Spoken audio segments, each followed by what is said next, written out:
ఇవాళ ఈ సందర్భంగా మనం గుర్తు చేసుకుని హ్యాట్స్ ఆఫ్ చెప్పాల్సిన ఒక మహాత్ముడు ఉన్నాడు. అతను లేకపోతే ఇవాళ సనాతన ధర్మం గురించి మనం ఇంత గట్టిగా మైకులు పెట్టుకుని మాట్లాడే స్వేచ్ఛ కూడా భారతదేశంలో లేదు మిత్రులారా. ఆ మహాత్ముడు, ఆ కారణ జన్ముడు, నిత్య రణజన్ముడు పేరేమిటో తెలుసా?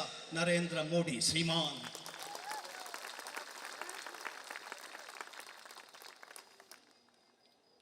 జీవితం అంటే అది. పదవి అశాశ్వతం మిత్రులారా. జీవితమే శాశ్వతం కానప్పుడు 5 ఏళ్ల పదవి, ఇక మళ్ళీ దేవుడు ఆశీర్వదిస్తే ఇంకో 5 ఏళ్ళు, 15 ఏళ్ళకి వెళ్తుందా, 20 ఏళ్ళకి వెళ్తుందా, 30 ఏళ్ళకి వెళ్తుందా, ఉన్నంతకాలం ఉంటావా? నో.